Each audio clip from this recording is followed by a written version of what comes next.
Hello world, I am Curtis Simpson, and this is the Objectives Review of Grid Systems and Graphic Design by Josef Müller-Brockmann. A quick word of warning before we open up this book.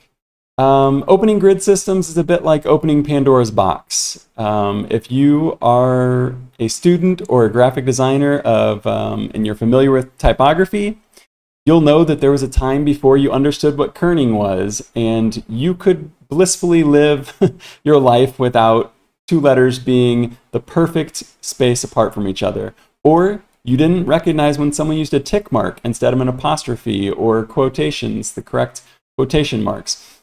So the same effect will happen here. Once you read grid systems, once you understand how grids work, you will begin to see them in real life. You will begin to see them applied correctly. But more frustratingly, you will begin to see them applied incorrectly or not at all. Now that you have properly been warned, this is Grid Systems. This is the outside of the book. This edition that I have is the 22nd edition. It is from, let's go ahead and look. This is the 22nd edition. It is from 2024. And it was originally printed in 1981. I've already cracked the spine, but let's go ahead and look at the outside again once more, just to cover what the entire book is. I am going to be doing a full flip through of the book. So we're going to see every page of this book, and I'm going to do my review along the way. Hardcover book. It's very good quality. It's well bound. You can see it is bound with thread. It's not bound with glue or anything like that. Let's go back one page, and you can see the threads. You can see the threads right there. I am by no means an expert of bookbinding, but I do know the books that have fallen apart on me, and I know the books that have stuck together, and this seems like one that will stick together. This is the front of the book. Classic. You can see a little bit of a preview here. We've got the English and the German. Go ahead and get this centered on the screen. Okay. So as I go through the book, I'll just point out a few things. I'm not going to comment on every single page because this is a book with 175 pages. Let's double check. 175 pages. So we don't have all the time in the world, but I am going to give this a generous amount of time because I think it deserves it. Here we have the table of contents. You can go ahead and pause if you want to really look at this in depth, but like I said, we're going to go through everything. Here for the English speakers, which I think is probably most of you, the book is really divided into, you see these spaces here, it's really divided into like these sections. And that will be more apparent as we go through the book. But like I said, I have the 22nd edition. Originally, this English version was translated and printed in 1981. One thing to note just about the quality of the book itself, very thick paper, and it's very matte. So it's got nice crisp printing on it, and there shouldn't be any acid in the pages or anything. You know, I think that this book will last you a lifetime. If you buy this in 2025, I think it'll still be hanging in there in 21, 25, even if you're not. So we've just got a little bit of forward. One thing that I'll point out here, and it's also pointed out in the conclusion, is that this book is not meant to be like an end-all be-all. That looks like a typo, doesn't it? I think there are, I just now noticed this, but that looks like there are two spaces there. The space book. I think that's a typo. Maybe I'm wrong. There is one other typo that we're going to point out later. But this isn't meant to be an end-all be-all. This is to teach you how to think about grid systems, how to put together grid systems. So that's what the introduction is telling us here. One other physical thing about the book. I know anybody that's a type nerd. Yes, the book does smell good. Size of paper. This is something that I really grew to appreciate. I moved from Las Vegas to Brazil, and they are on the DIN system, like most of the world, most of Europe anyway. And the DIN system for paper is much more convenient. Here it is. All of the paper is divisible by itself. You break it in half. It's so you've got the A1, half of that is an A2, half of that is an A3, half of that is an A4. Much better system than whatever we have going on in the US with our letter and legal size pages that are divisible by nothing. There's something interesting in the book. They are going to be using older typography measurements. So right here we see our points, but we'll be using Cicero's, and the leading is a little bit different as well. So I'll go ahead and get to that, but you can see the points here. Typical, nothing's changed there. This is one of my favorite parts of the book, and I know this is probably silly, but this is the typography channel. This is the typography publication. Similar to Massimo Vignelli's, similar to, I can't think of what it's called now. Massimo Vignelli's book. He's got his 6 favorite typefaces, or his 6 sort of default typefaces. These are the only ones that you really, really need. Müller-Brockmann did a similar thing here, and he points out these are the typefaces he considers them to be the timeless typefaces. So these here, we've got Garamond, got Caslon, Baskerville, and if you know your design history, you can see what's happening here. We're moving forward in time. Bodoni, Clarendon, Berthold, Times, Helvetica, and Universe. And I do want to point out right now, you can see the little German S here. I want to point out that looking at type specimens on print is so much nicer than looking at them on screen. I think most of us look at a lot of type specimens on screen, and when your eyes are looking at a light, you just kind of want to look away from it. You're really forcing your eyes to kind of stare into that light. When you look at typography on a page, your eyes just really want to soak it up. Even with these simple type specimens here, it's something that you will realize when you look at this book. Here's our first little look at the grid that we're going to start looking at. So something very typography related in the book is the book starts out with how to construct a grid. And a lot of this is very typography driven. And so he's going over the width of the column. And this is something you'll see in typography books as well. But if the column is too tight, it's not fun to read. You're just constantly, your eyes zigging, zagging back from the end to the beginning. But if it's too long, gosh, just reading this long line, it's so boring. You lose your place. It feels a bit overwhelming. So here he's talking about, what are the appropriate column width of the column to use. And he goes into great detail with all of these things. That's one of the things I really appreciate about this book. It may be a little overwhelming for some people, but I think that you're always better off having too much information and being able to go back over that again rather than not enough information and feeling like you really don't, like you have more questions. I don't think you're going to leave this book with a lot of questions, but I do think you'll leave this book with a newfound, you'll embark on this new journey as far as grids go. I think that you'll be inspired to learn more and start applying them. We talked about the width of the column. Now he goes into leading, and you can see, if you've studied typography, you understand this. You want a little bit of space, and the bigger your font is, the bigger the leading needs to be.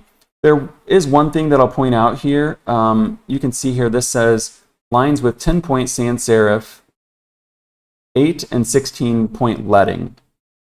If this was actually 8-point leading, as far as we currently use the word leading, the typography, this line would be overlapping that line. The way that it was traditionally done before PostScript was that you would add the 8 to the 10. So you'd have 10-point font, and then there's 8 points of leading between it. Now we would say, 10-point with 18-point leading. So when you're reading the book and you see that, that's what's happening there. So this one here would be 10 point with 26 point leading as far as we would look at it in current design software. Margin proportions. This is obviously very important. You need more space in the middle, so that the stuff doesn't get caught in the binding of the book. And also you need a little bit of space here so that your fingers aren't constantly overlapping what you're trying to read. This was the point in the book where I realized how much detail was going to be included throughout the book. There are 8 on this page and 8 on this page. 16 different options for where to put the page number. This is probably my least favorite page number location I've ever had in a book, but it's the one that he's chosen, and he demonstrates how it works here. You can see that it perfectly lines up with this line of text here, and that's one thing that I do appreciate at least. If it was in the half line or something, that would drive me crazy. But it does take a second just to remember where to look. It is what it is. Here we're looking at different ways to combine your headlines and your body text. So now, each time you go into a new section, remember in the table of contents I pointed out, you had those gaps. Did I miss it? You had these gaps here. Anytime you have one of these gaps here, it relates to this gray page here. I'm going to try to move through this a little bit faster because we're really eating up a lot of time here. This is going to be one very long review. And I do appreciate long, in-depth reviews, but I'm not sure if everyone else does. Here we start to see how he's going to present some of the grids. There are 3 different main ways that he'll present the grid, and this is the first one. It's very abstract, but very precise. Very precise, abstract examples of it. We're going through a lot of different construction of the type area in this part. Once the type area is constructed, he's going to go through how to construct the grid. This part here, you will see this. You will see all of this math, and you will become overwhelmed unless you are just a superior human at data absorption or data input. I do think that this will feel a little overwhelming. I want to say right now, trust the process. Just trust that once you get through this, there are a ton of examples, and it will help all of this make sense. And then I think that if you really want to dig into the math, which you probably will when you're constructing your own grids, you can come back to this section and it will make a little more sense. But I know that when I was reading through it, some of it is very technical. I guess that's something I should point out now. The typography, or not typography, the language in this book is not casual. It's not conversational. It is not the way that I'm speaking to you right now. It is incredibly professional, incredibly technical, and it can be a bit much. Here's another way that the grid is going to start to be shown. So he's got the grid here, just naked, filled with typography, and then he's got the photographic examples. So we saw, the very precise abstract versions of it back here. And then now we're seeing it with actual practical examples. So let's just take a look at this here, and I will show what I mean when I'm talking about how the language is not conversational at all. This is just the page that we were on, so I'm going to read the first paragraph here. On the following pages, examples are given of type and picture areas with 8, 22, and 32 grid fields for the A4 format, 29.7 by 21 centimeters, on a scale of 1 to 1. These examples, which are given with dimensions, are intended to enable the reader to check his own work. The measurements are given in ciceros and points. Typographic measuring units are used for the conventional lead type and metric measurements for film setting. Okay, I mean, yeah, you can get through it, but there's going to be times, there are times that I had to go back and read entire paragraphs or entire sections. So here's what he's talking about. You've got your 8 different grid fields and how they're divided up. One thing I think was really nice, I have my ruler here so I could demonstrate this to you, is that this page is A4. So he mentioned here, this is a 1-for-1. So this is A4, and you can check the measurements here. It's exactly 29.7 centimeters. And I think that is a great example.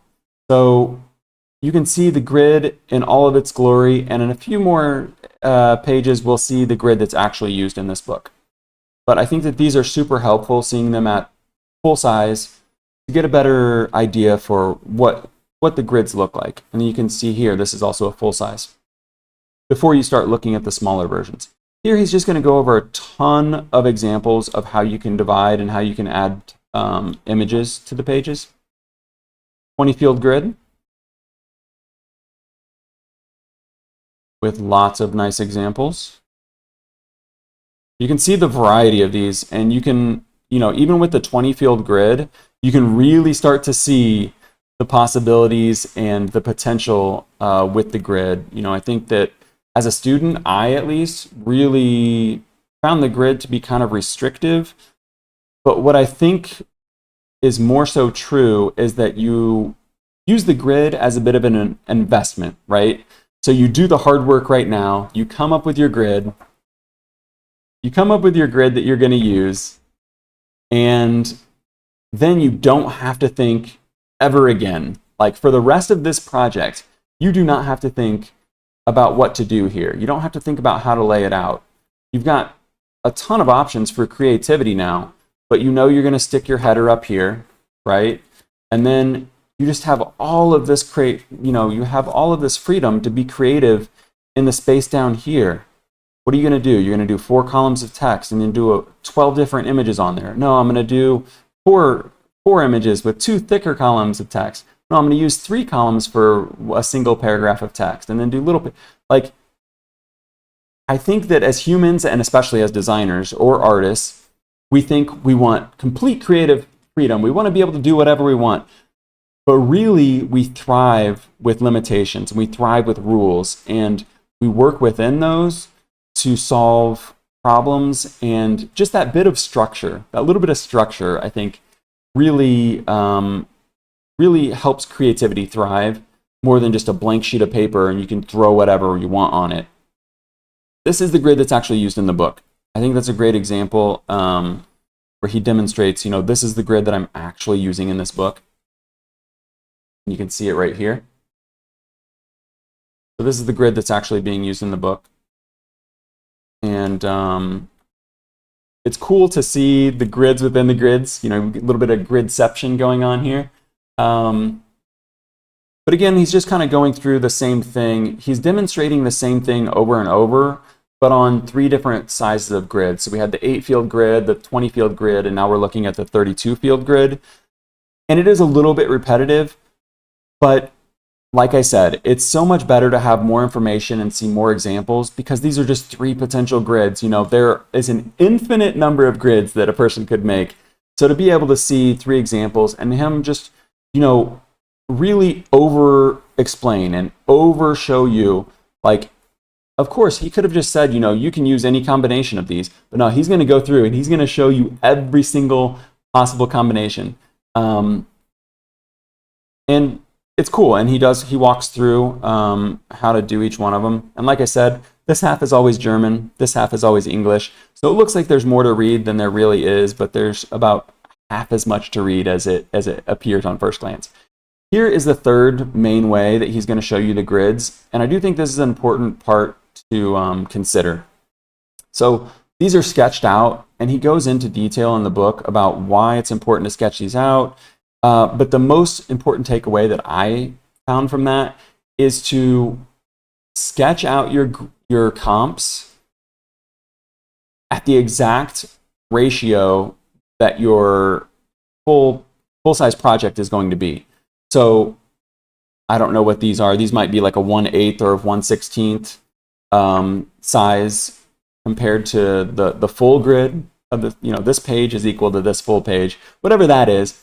The dimensions are exactly the same. It's very important to make sure that your dimensions are the exact same, So like, you know, the video you're watching right now, this is 16 by 9, 16 by 9.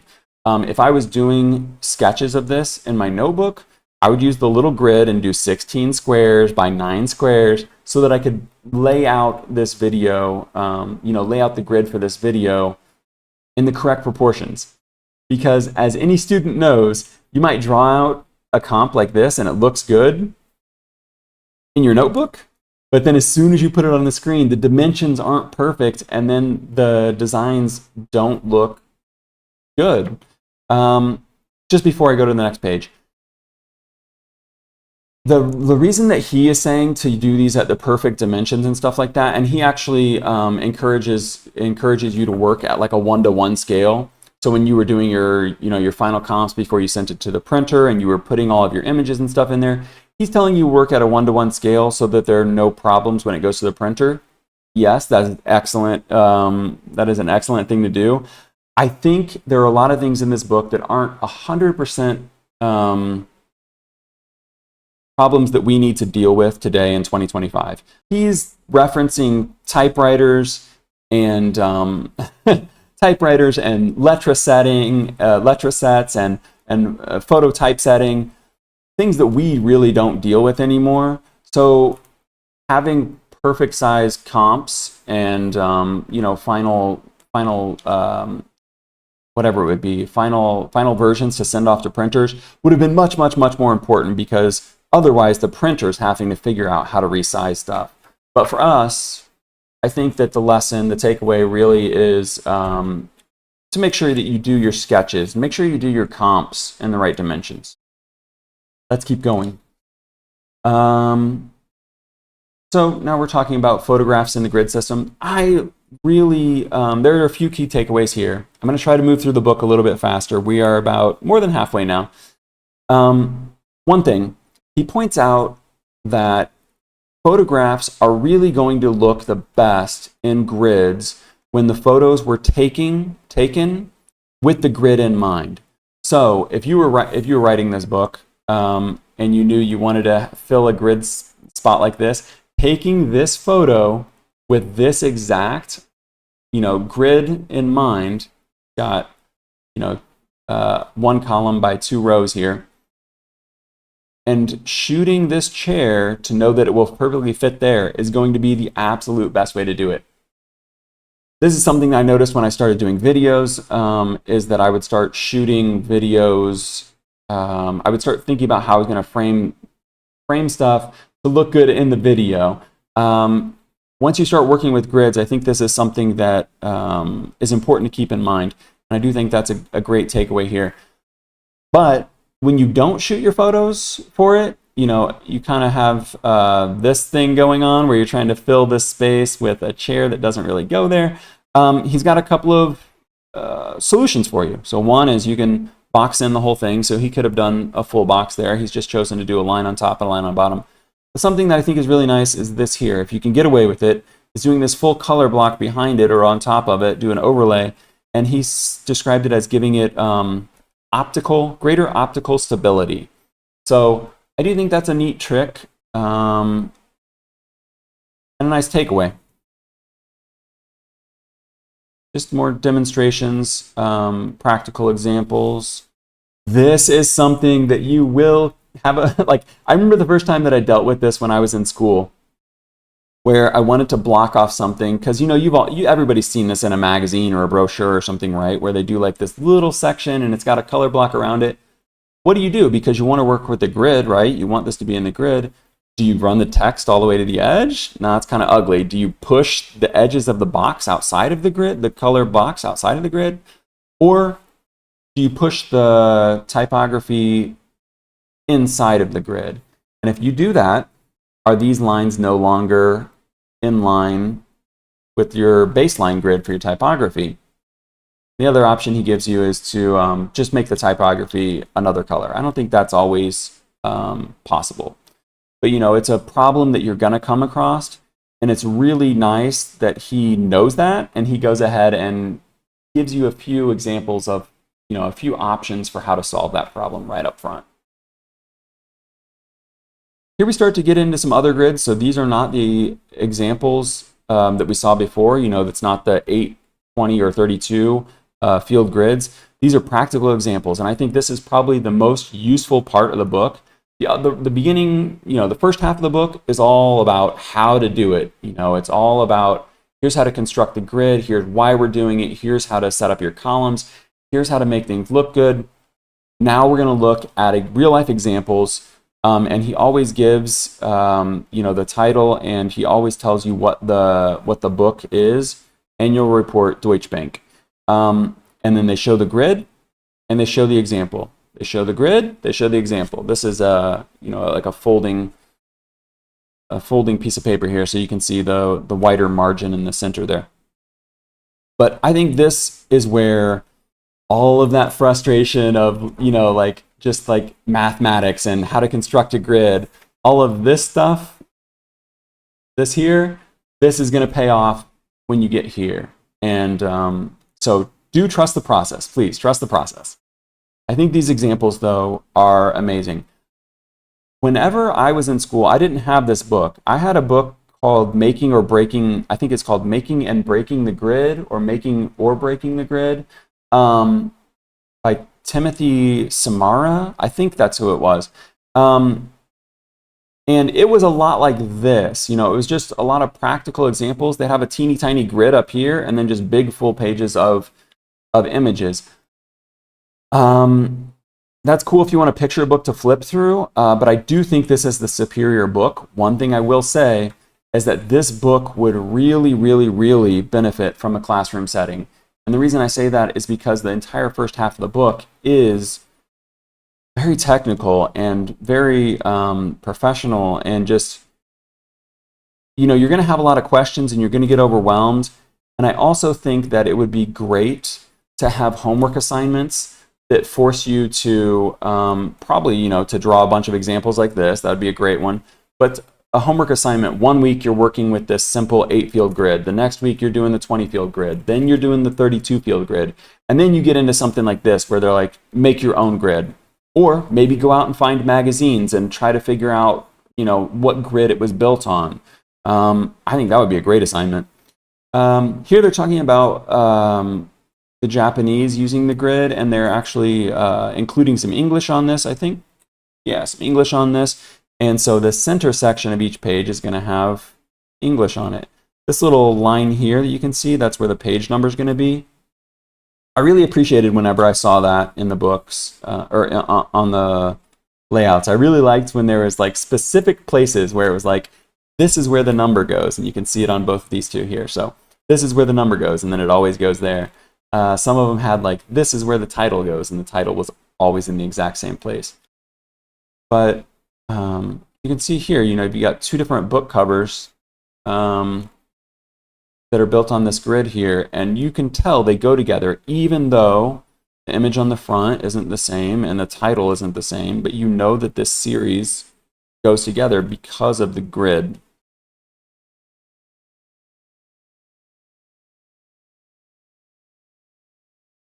Okay, two different examples here. This one, I think if you are someone who likes monospace fonts, you're going to adore working with monospace fonts on a grid. This one here has all these little dots on it, and you can see, even in the print here, this is a little blurry, so I know you're not going to be able to see it on the video. But this here is clearly done by a typewriter. But these little dots here, what these grid dots do is they show you how many more spaces you need to make before the next column starts. So that's really cool. It's a very ingenious way of working with the grid. This one here is where my brain starts to break a little bit, because they've got a separate grid for the images and for the typography. So you've got your 4 columns here for the type, 1, 2, 3, 4 for the type. But then this other grid on top of it is for the photographs. I'll show you another example of that here in a moment. But the overlapping grids is 100% like an expert level move when you're working with the grids, and one that I'm just going to stay away from for now. Maybe you feel more confident with that than I do.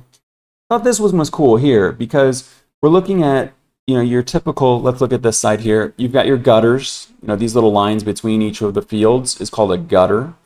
So you've got the gutters that are going in between there. This one here is really interesting because you're using the gutters, but the gutters are specifically designed for typography. And he's got those little marks on there, so you know that you fill those with typography.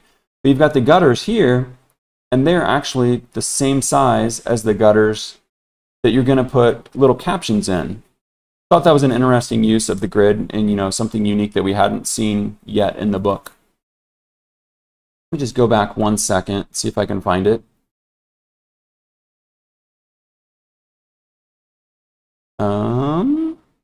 Yeah, here's one. So this is 2 grids on top of each other. You can see you might not be able to see it in the video, probably not. There are dotted lines for one grid, and then there are solid lines for another grid. So you can see here, this isn't like a tiny grid. These 2 images here use one grid, and then all of this typography and these images use another grid. That's what I'm saying. Like, my brain broke a little bit when I got to those pages. Not because I can't like grasp it, but just in general, trying to go through a whole book. Like, I enjoy the structure of this. I enjoy the structure of knowing, like, I can fill this with an image, or I can fill this with an image, or I can fill all of these with an image, or these 3 with an image. But then you get to this, and it does look nice. It adds more variety to it, for sure. But I think that's a more advanced technique than where I'm at. And if you're watching this video, probably where you're at, too. Get back to where we were. This section here fell a little flat for me. Grid systems and corporate identity. The grid system and corporate identity fell flat for me because it didn't really feel like it was about the grid system that much. I'm going to come back to this page. You can see they're using the grid here. Cool. But this section really felt more about telling you to use a brand identity in general. There's only a few pages here. But this, I have mixed feelings on. This feels like a very prescriptive, like, list of rules for what to do. I don't know. I'm torn because I do like the rules. And I think if you didn't know anything about design, you didn't know anything about creating a brand identity, absolutely. Just write these down, follow these rules. But I think just the tone of it feels a little bit prescriptive to me. Take it or leave it. Okay, grid systems and 3-dimensional design. This absolutely did not fall flat for me. Did not fall flat for me. No pun intended. Is that a pun? 3 dimensions? I had never considered the grid in this way. And I don't know how I never have, because I've worked in Blender for, I don't know, maybe a decade or more now.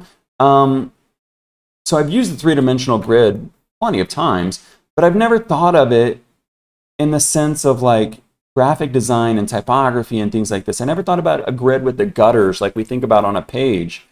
And of course, like if you've ever been to an art gallery, this must be how they design the rooms. This must be how they design the flow of a gallery, of an art showing.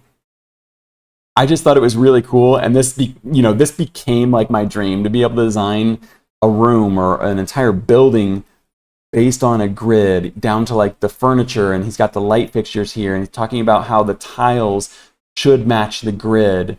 Like, how cool would it be to design everything from ground up? Luckily, at this point in time, we have things like Blender, so I can do it in a virtual space. I thought this was kind of cool. This is like a modular grid. So he's talking about how you can take each one of these little pieces and have the grid on it, but you could imagine if you could stack these on top of each other to take them to another location. But you're using the grids the same way that you would on like a piece of paper or anywhere else, but now you're working in 3 dimensions.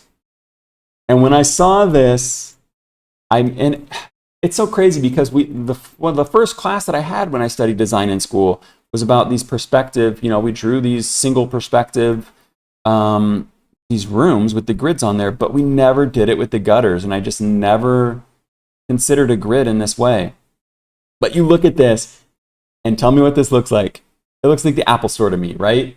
100% the Apple Store is built on a grid. Like, of course it is. But I can't wait to go to another Apple Store just to go look at this, because you just know that they laid this out perfectly on a grid.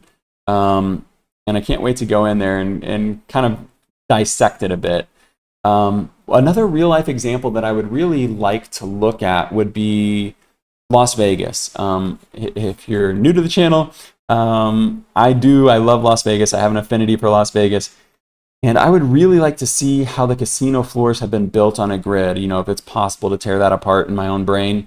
But the convention spaces are all on grids, cities are on grids. And I think that's one of the other biggest takeaways that I have from this book.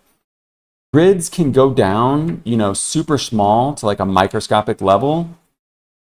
See, here are these in here are the real life examples of this. I'm going to come back to my point. But here are the modular examples. So you can see these are just, I don't know what you'd call them. There's a name for these for sure. Let's see what it's called. 4-panel element show. Whatever these little billboard things are called. You can have these in this modular setup and you can take them and move them around and they're still all going to be on the grid and it's going to be cohesive. It's going to feel how it should. But, so this is what I'm talking about. You can do a grid as big as like a showroom floor or an office. This is for an office building. Or you can do a grid as small as these little pixels here. Obviously, we've all seen pixel fonts before. If you played any old school video games, you've seen a pixel font. But this tiny grid, this is the 7x9 grid, a pixel.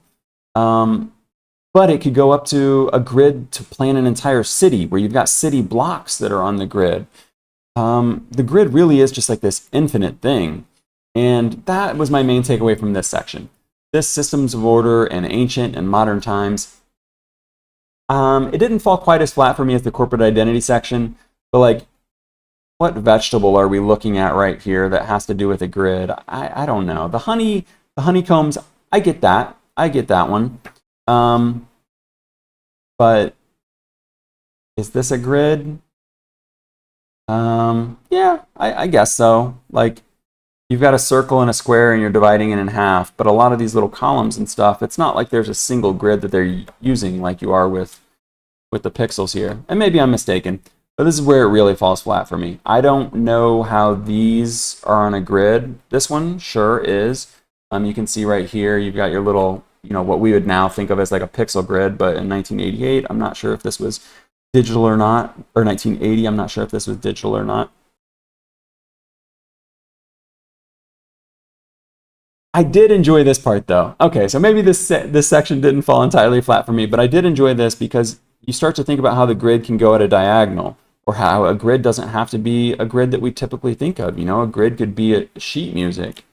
And the other thing that I really liked about this example here is that you think about the rhythm and the flow of music, and you can do the same thing with the grid in graphic design. You could have something that was a little more empty or a little more heavy, and it kind of gives this flow to it, right? So you're kind of reading and you've got this heavier piece here, this heavier piece here. You kind of can create a similar flow with the grid that you could, you've got this, that you could create with music. And I thought that was interesting. I think that's mostly applicable to what we were just talking about before with like the art spaces, because you could design your grid, you could imagine walking around a space like this, and you could think of your grid in the sense of like a rhythm or high points, low points, same way that you could with music. We're getting to the end. We're getting to the end. I know this is an extremely long video. If you stuck around this long, I appreciate you. And hopefully you appreciate this flip through, because I like looking at things in depth like this.